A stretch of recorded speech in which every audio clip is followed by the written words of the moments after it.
창세기 47장 말씀인데요, 그 중에서 1절로 6절 그리고 11절과 12절 이렇게 말씀을 봉독해 드리도록 하겠습니다.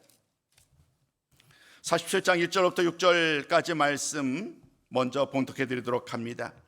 요셉이 바로에게 가서 고하여 이르되 내 아버지와 내 형들과 그들의 양과 소와 모든 소유가 가나안 땅에서 와서 고센 땅에 있나이다 하고 그의 형들 중 5명을 택하여 바로에게 보이니 바로가 요셉의 형들에게 묻되 너희 생업이 무엇이냐?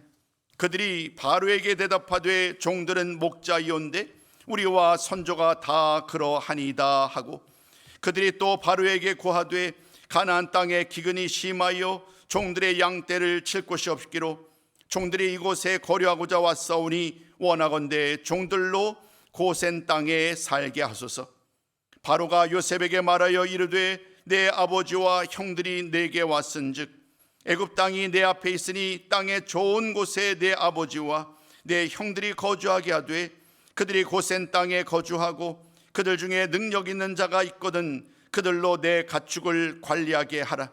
우리 11절과 12절 말씀은 함께 봉독합니다. 시작. 요셉이 바로의 명령대로 그의 아버지와 그의 형들에게 거주할 곳을 주되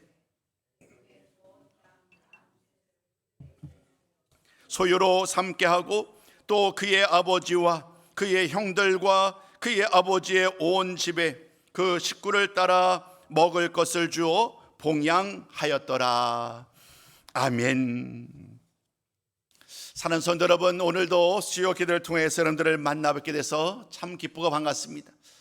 갑작스럽게 날씨가 많이 뜨거워졌어요. 그냥 한여름 같습니다. 그래서 오늘 새벽에도 제가 그런 말씀 드렸습니다만은 잠을 잤는데도 잔 것 같지 않다. 오늘도 아까 교회에 오다 보니까 32도더라고요. 그냥 여전히 한낮의 그 땡볕이 저녁까지 계속 이어지는 그러한 시간들을 보내고 있습니다. 건강 유의하시고 늘 주님의 도우심 가운데 늘 더욱더 늘 평강했으면 좋겠어요. 여러분, 오늘 우리가 이제 요셉에 대한 이야기를 나누고 있는데 이제 요셉의 마지막을 향하여 나가고 있어요. 다음 주, 현재 제가 2주를 계획하고 있는데 상황에 따라서는 한 주 정도 더 늘어날 수 있겠습니다. 요셉의 이야기, 우리는 그 고난의 시간을 다 지내왔던 이야기를 우리가 살펴봤어요. 여러분, 우리 한번 기억을 되살펴보자고요. 17살의 나이에 형들에게 팔려갔던 요셉, 수많은 우여곡절의 삶을 살아왔고 그의 삶은 결코 평탄할 수 없었잖아요. 형들에게 팔려간 것도 억울한데 또 13년 동안 그 애굽에서의 살아갔던 그 모든 삶 속에 때로는 나름대로 좋은 길이 열리기도 하지만 또 감옥에 갇히는 이런 일들이 반복되는 삶을 살아왔어요. 그러나 하나님께 은혜를 입었던 요셉은 그 과정 속에서 하나님이 길을 내어주시지요. 꿈을 꾸는 사람으로서의 그 꿈이라는 도구를 통하여 하나님은 그의 길을 열어주셔요. 두 관원자의 꿈을 해석한 이후로 바로 왕의 꿈을 해석하였고 그 일로 말미암아 애굽의 총리 대신이 됩니다.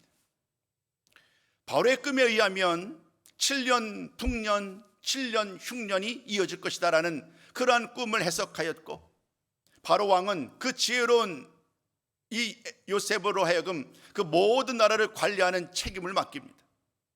7년 동안의 풍년 기간 동안 열심히 곡식을 쌓아봅니다. 애굽 온 땅에 곡식이 가득하게 되는 그러한 놀라운 일을 행하였지요. 꿈에서 예관대로 7년 풍년이 끝난 이후로 흉년이 시작됩니다. 1년, 2년. 말씀은 그 흉년의 2년차 되던 해에 가나안 땅에 야곱의 가족들을 비춥니다. 시간적으로 따지자면 22년이라는 시간이 흘러간 다음에 22년이라는 시간이 흘러간 다음에 이제 우리들이 먹어야 되는데 이 땅에 가나안 땅에 먹을 곡식이 없는 거예요. 소문이 들려옵니다. 저 애굽 땅에는 먹을 것이 지금도 넘쳐난다는 말. 그래서 야곱은 명령을 하죠. 형제들을 보내서 곡식을 가지고 오게 합니다. 그 자초지종 과연 설명들은 이제 건너가도록 하겠습니다. 아무튼 우여곡절 끝에 많은 시험을 겪지요. 우리는 그 시험을 진실성 테스트라는 이름으로 살펴본 바 있습니다. 4번에 걸친 시험을 통과하게 됩니다. 요셉은 드디어 형제들이 이제는 옛날 나를 팔았던 그런 형들의 마음은 아닌 것을, 형님들이 이제는 마음이 변화되어서 동생과 아버지를 사랑하는 모습을 확인을 하게 됩니다. 그런 연후에 그는 비로소 자신을 알려주죠. 내가 바로 형들의 동생 요셉입니다. 당연히 형들은 믿지 못하지요. 그러나 마침내 자신을 밝혔던 그 요셉을 통하여서 이제 드디어 모든 것을 다 확인하게 됩니다. 눈물로 기쁨으로 서로를 맞이하게 됩니다. 그리고 기쁜 마음으로 이제 곡식을 가지고 다시금 고향으로 돌아오는 거예요. 고향으로 돌아와서 이제 이야기를 합니다. 아버지는요, 내 사랑하는 아버지 야곱이 내 사랑하는 요셉을 잃었고 죽음을 당하는 이런 슬픔 속에 살아왔던 그에게 이 요셉의 형제들이 기쁜 소식을 전하잖아요. 요셉이 살아있다. 심지어 그가 애굽 땅에 총리가 되어 있다라는 기쁜 소식을 전합니다. 아버지 입장에서는 형들의 말을 믿을 수가 없지요. 요셉의 형들이 또다시 나를 속인구나라는 생각을 했지만, 그러나 수레를 보고 확신을 하게 됩니다. 정말 이 말이 사실이구나. 이제 야곱은 그 날을 기다리는 거예요. 내 사랑하는 아들 요셉을 만날 날을. 지난주 우리는 그 과정을 살펴봤습니다. 드디어 때가 되어서 야곱과 모든 가족들이 소유를 가지고 드디어 가나안 땅을 떠나 애굽으로 향하게 됩니다. 그리고 요셉이 이미 준비를 다 해놨어요. 가족들을 고센 땅에 머물게 하기 위해서 그곳으로 이끌어 갑니다. 드디어 고센 땅에 이르게 된 그날 요셉이 그곳을 찾아와요. 마침내 부자가 상봉을 합니다. 22년 만에 죽었다 살아온 그런 아들을 바라보는 아버지의 심정이 어떻겠어요? 그냥 눈물이 그냥 마를 길이 없는 거예요. 내 아버지를 살아생전에 보게 됐다는 이 기쁨 역시 결코 작을 수 없잖아요. 요셉 역시 눈물로 아버지를 맞이합니다.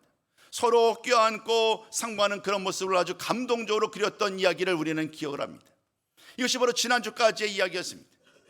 여러분, 오늘 말씀은 어떤 이야기일까요? 오늘 말씀은 이제 이스라엘 백성들이 마침내 고센 땅에 완전히 정착하는 이야기. 비록 요셉이 지혜롭게 이스라엘 백성들, 정확하게 얘기하자면 야곱의 가족들을 고센 땅에 머물게 했지만 아직까지는 바로 왕의 허락을 받지 않았어요. 그렇기 때문에 아무리 권세가 있다고 할지라도 요셉 위에 왕이 있으니까 왕에게 허락을 받았겠지요. 요셉이 지혜로운 게 여기서도 등장을 해요. 요셉이 이 상황을 잘 이끌어가기 위해서 미리 예행 연습을 합니다. 왕 앞에 나가거든 이렇게 좀 말하세요. 다른 얘기는 하지 마시고요, 우리는 모두 다 조상 대대로 목축을 해왔습니다 라고 하면서 이야기를 하고 이곳 고센 땅을 우리에게 주세요 라고 말하라. 그 이상 다른 말을 하지 말라라는 부탁의 말을 합니다. 그런 다음에 바로 왕에게 나아갑니다. 형제들 중에서 5명만 데리고 나아갔고 예상 질문이 똑같이 나온 거예요. 왜 시험 볼 때 왜 예상 문제를 우리 막 테스트하고 그러잖아요. 요셉이 아마도 왕이 이런 질문을 할 거다라고 예상했는데 정말 그 질문을 하는 거예요. 너희들의 생업이 무엇이었느냐? 그래서 그들 형제들이 이야기를 합니다. 예, 저희들은 대대로 목축업을 해왔습니다 라고 하면서 이제 그 모든 과정들을 이야기를 합니다. 그런 다음에 우리에게 지금 머물고 있는 이 고센 땅이 정말 좋은 것 같습니다. 이곳을 우리에게 주세요.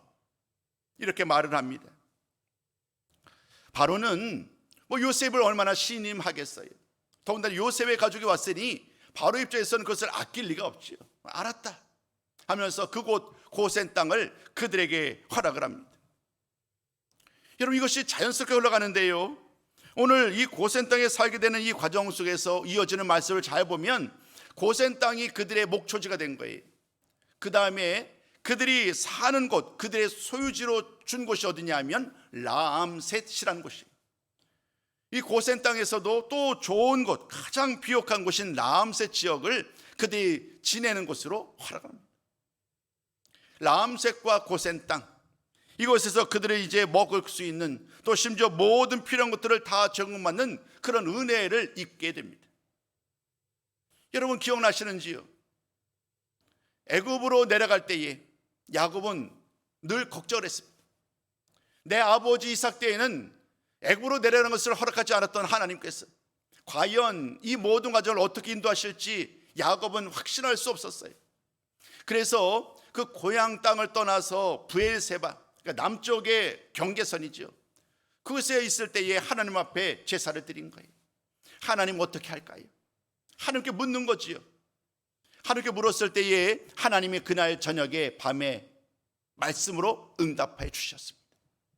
그 응답하신 말씀은 오늘 우리가 이 말씀 전체를 이해함에 있어서 매우 중요한 이야기입니다. 우리 한번 그 이야기를 한번 같이 나누기 원합니다. 46장 3절과 4절 말씀을 우리 한번 같이 읽어보도록 할게요. 함께 읽습니다. 시작. 하나님이 이르시되 나는 하나님이라. 애굽으로 내려가기를 두려워하지 말라. 내가 너로 거기서 큰 민족을 이루게 하리라. 내가 너와 함께 애굽으로 내려가겠고 반드시 너를 인도하여 다시 올라올 것이며 요셉이 그의 손으로 내 눈을 감기리라 하셨더라. 아멘. 야곱은요 두려움 속에서 발걸음을 옮긴 거예요. 한 걸음 한 걸음 옮기는 과정 속에서 하나님은 그날 밤 브엘사베에서 그에게 나타나셔서 확신 있게 말씀합니다. 그리로 내려가라는 거예요. 두려워하지 말라는 거예요. 그것은 끝이 아니었지요. 말씀 보니까 하나님이 이렇게 말합니다. 내가 거기서 너로 큰 민족을 이루게 하겠다. 또 하나님이 이렇게 말합니다. 내가 너와 함께 애굽으로 내려가겠다. 반드시 너를 인도하여 다시 올라오게 할 것이다. 이런 모든 것들은 하나님의 약속이지요. 그와 더불어 함께한다는 이 말씀만으로도 야곱에는 힘이 되었을 텐데 그와 더불어 함께할 뿐만 아니라 큰 민족을 이루겠다는 하나님의 약속, 이 놀라운 약속은 야곱을 다시 한번 내 할아버지에게 주셨던 약속으로 이끌어갔을 거예요. 우리는 이 요셉의 이야기를 살펴보면서 언제나 한 단어를 강조해 왔어요. 언약. 하나님의 언약. 모든 이야기들은 이 하나님의 언약이 시작되었고 그 언약이 이루어져가는 그 모든 과정 속에서 일어난 일이다 라고 말씀드려왔어요.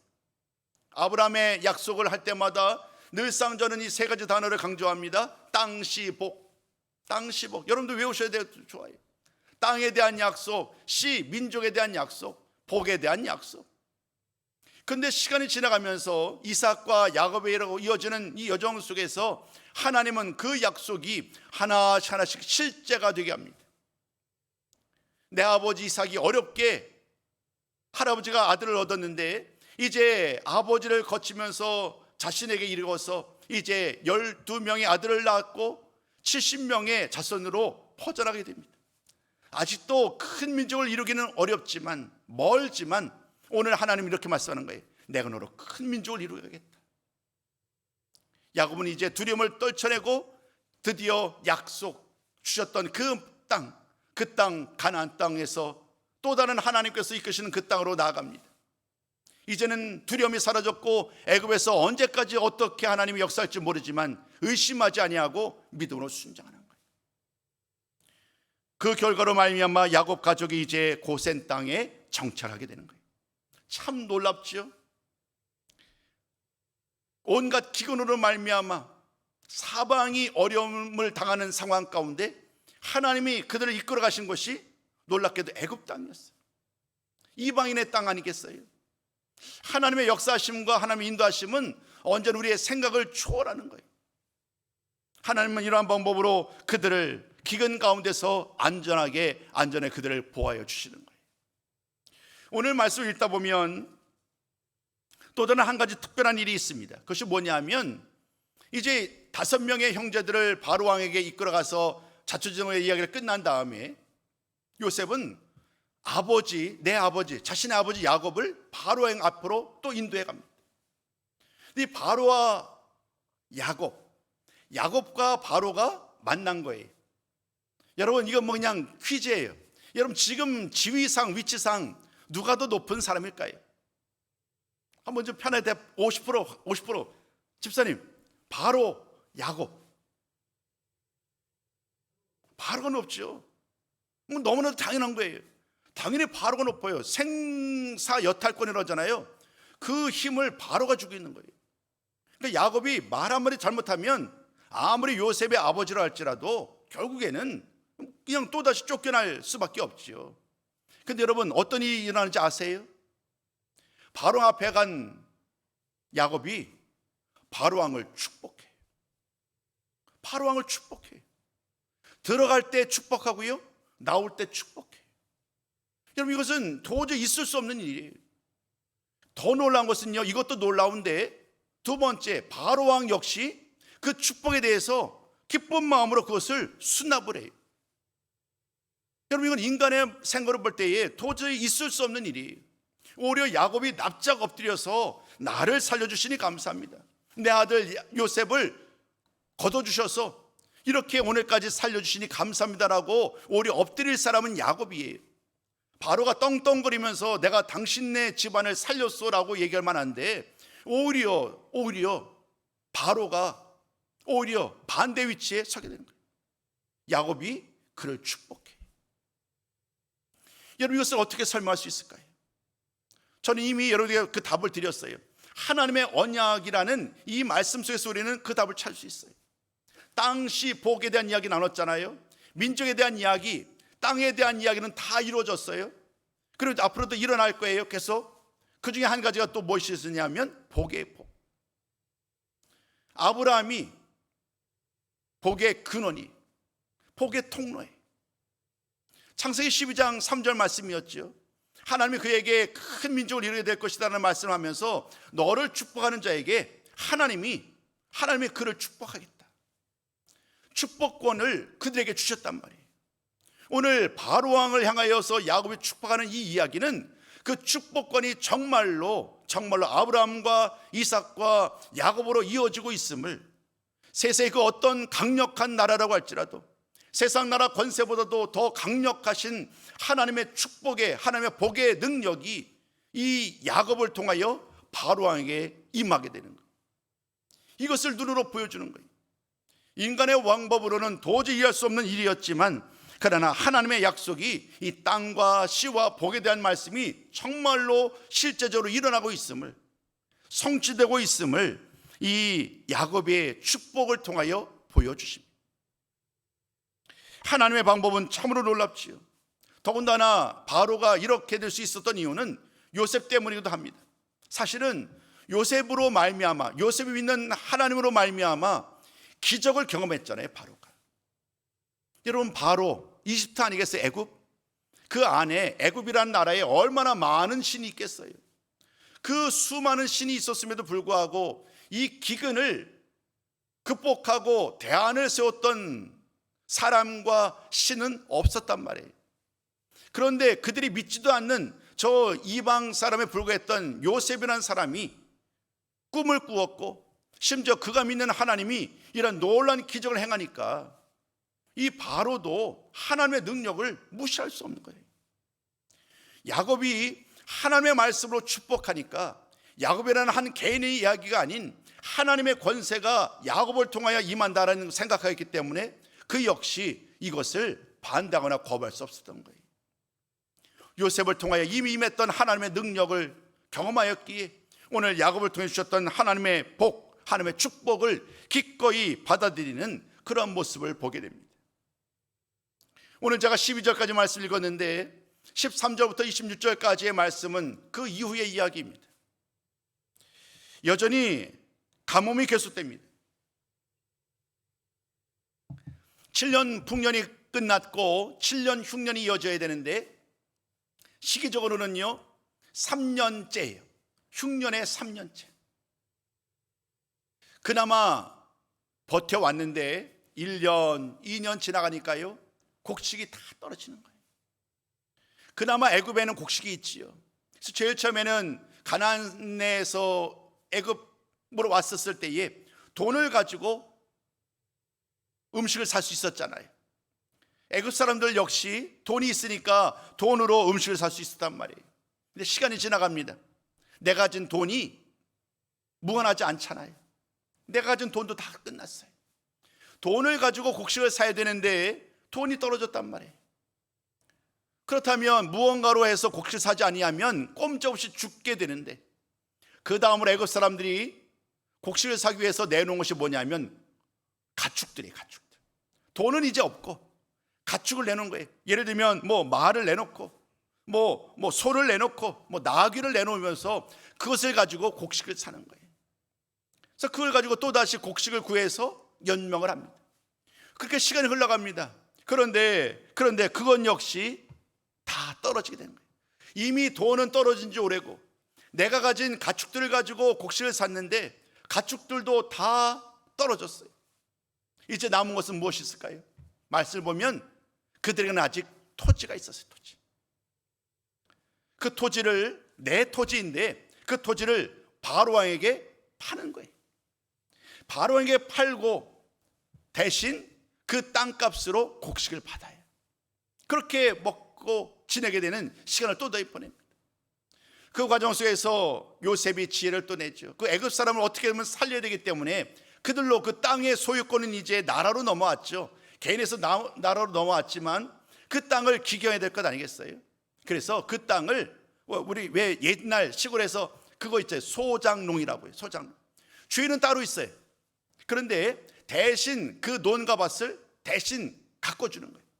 그리고 일정 부분에 뭐 그것을 곡식으로 주든 돈으로 주든 그 주인에게 주고 나머지는 이제 나의 것으로 돌렸잖아요.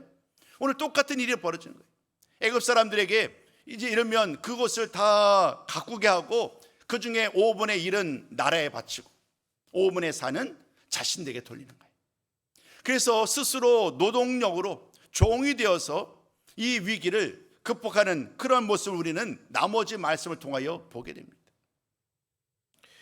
요셉을 통하여서 이런 과정들, 지혜를 가지고 대안을 세우고 생명을 유지하는 이런 모습을 여러분 어떻게 받아들일 수 있을까요? 한편에서는 얼마나 슬픈 이야기예요. 내 것을 다 먹고 살기 위해서, 생명 유지하기 위해서 다 내놓은 것 아니겠어요? 노년이 되면 그나마 좀 돈도 있어야 되고 집도 있어야 되고 뭐 또 다른 재산도 있어야 되는데 먹고 살기 위해서 다 내어놓은 거예요. 그러니 이것이 얼마나 슬픈 이야기예요. 그런데 여러분, 성경은 이것을 슬픈 이야기로 바라보지 않아요. 이렇게 말합니다. 요셉이 지혜롭게 행하여 그들의 생명을 보존할 수 있었다. 비록 나의 것을 빼앗겼지만, 그러나 그것이 문제가 아니라 오히려 그런 모든 방법을 통하여 그들의 생명을 보존할 수 있었다는 것에 초점을 맞추고 있어요. 그리고 맨 마지막 이 말씀을 좀 나누기 원합니다. 25절 말씀 보실까요? 25절 말씀을 보면 이렇게 말을 합니다. 우리 한번 같이 한번 읽어봅니다. 시작. 그들이 이르되 주께서 우리를 살리셨사오니 바로의 종이 되겠나이다. 우리가 주님께 은혜를 입었습니다. 우리가 주께 은혜를 입었습니다라고 하면서 비록 이러한 여러 가지 과정들은 계산적으로 따지자면 손해라고 할 수 있지만, 그러나 나의 생명이 보존될 수 있었던 그런 유일한 길이었기에 우리 이것이 주의 은혜다라고 얘기하면서 그것을 기쁨으로 받아들이게 됩니다. 여러분, 이제까지 저는 여러분들에게 애굽 땅에서 애굽 사람들에게 일어났던 일들을 살펴보았습니다.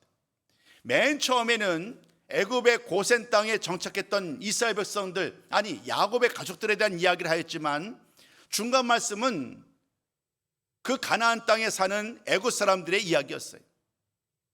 이제 저는 여러분들에게 마지막 말씀으로 애굽의 고센 땅에 머물렀던 이스라엘 백성들의 이야기를 잠시 나누려고 합니다. 이 말씀을 먼저 읽고 나누도록 할게요. 27절 말씀입니다. 우리 한번 27절 말씀을 같이 한번 읽어봅니다. 자, 시작. 이스라엘 족속이 애굽 고센 땅에 거주하며 거기서 생업을 얻어 생육하고 번성하였더라. 여러분, 이 말씀이 정말 중요한 이야기. 지금 우리가 살펴봤던 이야기, 애굽의 땅, 애굽의 사람들의 현실은요, 생명은 유지되어 있지만 모든 것을 다 내놓을 수밖에 없었어요. 여러분, 이것을 감사할 수 없는 상황이었단 말이에요. 그런데 애굽으로 이전하고 고센 땅에 머물렀던 이스라엘 백성들을 보세요. 그들은 생업을 얻어요. 그리고 생육하며 번성해요. 하나님은 오늘 이 말씀을 통하여 우리에게 아주 명확하게 말씀하는 거예요. 하나님의 인도와 도우심을 받는 백성들이 어떠한 결과를 가져오는지, 오늘 애굽과 또 오늘 말씀 나눴던 이 고센 땅에 머무른 이 두 민족 사이에 일어났던 일들을 통하여서 하나님이 어떻게 야곱의 가족들을 보살피고 인도하고 그들로 복을 주시는지 말씀을 통하여 대조하고 있는 거예요. 저 여러분들에게 그림을 요즘 들어서 계속 보여드리고 있어요. 수요 기도마다. 오늘도 몇 가지 그림을 제가 준비해 봤는데요. 첫 번째 그림 한번 좀 보여주시겠어요? 첫 번째 그림 좀 보여주세요. 네. 여러분, 제가 좀 나누고 싶었던 것은 뭐냐면 7년의 기근, 이건 누가 보아도 정말로 힘겨운 시간이에요. 수많은 사람이 죽어나가는 것이고 내 모든 것을 포기하지 아니하면 생명을 보존할 수 없는 일이에요. 그리고 지금 말씀은 그 7년 대기근의 가장 어려운 시기인 3년 차를 지내고 있어요. 여러분, 애굽과 가나안 땅이 완전히 황폐하게 됩니다. 기근으로 말미암아 다 그냥 엉망이 되고 말아요. 그런데 하나님은 그 과정 속에서 이스라엘 백성들에게, 이스라엘 백성이라는 것은 아직 좀 빠른가요? 야곱의 가족들에게 은혜를 베푸시는 거예요. 야곱의 가족들에게 은혜를 베푸셔서 하나님이 그들을 안전하게 이끌어 가셔서 그 위협과 황폐함 속에서도 안전하게 하나님을 고센 땅에 잘 정착해 하시는 하나님의 은혜를 오늘 우리는 이 말씀을 통하여 발견하셔야 되는 거예요. 다음 그림 좀 보여주십시오. 이 그림이 정말 중요한 거예요. 여러분 보십시오. 오늘 저는 여러분들에게 두 가지 그림을 같이 그려봤어요. 애굽 백성과 이스라엘 백성이. 애굽 백성의 소유는 어떻게 됩니까? 돈, 가축, 토지 모두 잃고 말았어요. 그죠? 이미 설명드린 것처럼. 오른편에 보세요. 고센에서 오히려 그들은, 이스라엘 백성들은 새로운 생업을 얻게 됩니다. 또 신분은 어떻게 됩니까? 바로의 소장농, 종이 되고 말았는데 이스라엘 백성들은 그곳에서 여전히 자유롭게 온 가족이 함께 더불어 그것을 안전하게 방해받지 아니하고 그 땅에 거하게 되는 그런 은혜를 입을 수 있었습니다. 세 번째, 간신히 육체적으로 애굽 백성들은 생명을 보존하였었지만 그러나 이스라엘 백성들은 우리 말씀처럼 생육하고 번성할 수 있었어요. 예사로운 이야기 아닌 거예요. 하나님이 함께 계시면, 하나님이 함께 하시는 민족은, 하나님이 함께하는 사람은 어떻게 되는지를 이 말씀 우리가 명확하게 보여주는 거예요. 여러분, 그 중에서 창세기 28장 3절 말씀은 이삭이 아들 야곱에 준 복의 약속이거든요. 그 말씀이 창세기 28장 3절인데요. 이 말씀은 우리 좀 화면으로, 요거 말고요, 그냥 바로 앞에 그림 앞에 보면 28장 3절을 제가 해놨습니다. 이것을 한번 읽어볼게요. 그거 그냥 띄워주십시오. 한번 이 말씀 읽어봅니다. 시작. 전능하신 하나님이 내게 복을 주시어 내가 생육하고 번성하게 하여 내가 여러 족속을 이루게 하시고. 하나님이 아버지 이삭의 입을 통하여 야곱이 주셨던 하나님의 약속의 말씀이, 근데 그 약속의 말씀이 지금 그대로, 지금 오늘 나눴던 것처럼 그를 통하여 그대로 일어나고 있어요. 야곱의 가족들이 생육하고 번성하고 고센 땅에서 안전하게 정착하게 되고 애굽의 나머지 모든 땅은 황폐하게 되었지만 하나님이 그와 그의 가족들을 안전에 지켜주는 이런 놀라운 이야기들을 오늘 우리는 말씀을 통해 만나게 된 거예요. 저도 여러분들에게 이 말씀을 꼭 드리고 싶었어요. 그때 그 이스라엘 백성들을 주셨던 하나님의 은혜와 복은 오늘도 지금도 여전히 우리들을 향하여서 여전히 하나님의 약속이 영원한 줄로 믿습니다. 하나님은 오늘도 우리를 축복의 통로로 또 생육하고 번성하게 되는 놀라운 은혜와 복으로 우리를 인도하시는 줄로 믿습니다. 중요한 것은 그 은혜를 의심하지 않고 믿음으로 순종하는 거예요. 하나님이 나에게 복을 주신다고 말씀하셨지. 하나님을 가까이 하면 하나님을 가까이 하는 자가 복이 있음을, 우리가 나눴던 시편 73편 맨 마지막 말씀이죠. 하나님께 가까이 함이 내게 복이라. 오늘 이 말씀이 우리의 간증이 되었으면 좋겠어요. 어떠한 상황, 어떠한 형편 가운데서도 늘 하나님을 가까이 하며 늘 하나님의 말씀을 따라 살아갈 때에 언제나 하나님의 은혜와 복이 나를 통하여 다른 사람들에게 흘러가게 될 줄로 믿습니다. 우리 모두 그 은혜와 복이 하나님께로부터 나에게 주어졌음을 늘 기억하시고 날마다 그 하나님을 따라 하나님 말씀 따라 살아갈 때에 오늘도 하나님은 우리를 축복의 통로로 사용하여 주실 줄로 믿습니다. 오늘 나를 부르신 하나님, 이제 내가 중요한 것, 내가 필요한 것은 딱 한 가지, 그 약속의 하나님, 그 신실하신 하나님을 의심하지 아니하고 오늘도 변함없이 각자의 자리에서 믿음으로 하나님 말씀을 들고 살아가시는 거예요. 그럴 때 하나님은 오늘도 크신 은혜와 복으로 우리 가운데 응답하여 주시고 하나님의 복을 흘려보내는 거룩한 사람으로 우리를 사용하실 줄로 믿습니다. 이러한 삶의 주인공들로 살아가시기를 다시 한번 주님의 이름으로 축복합니다.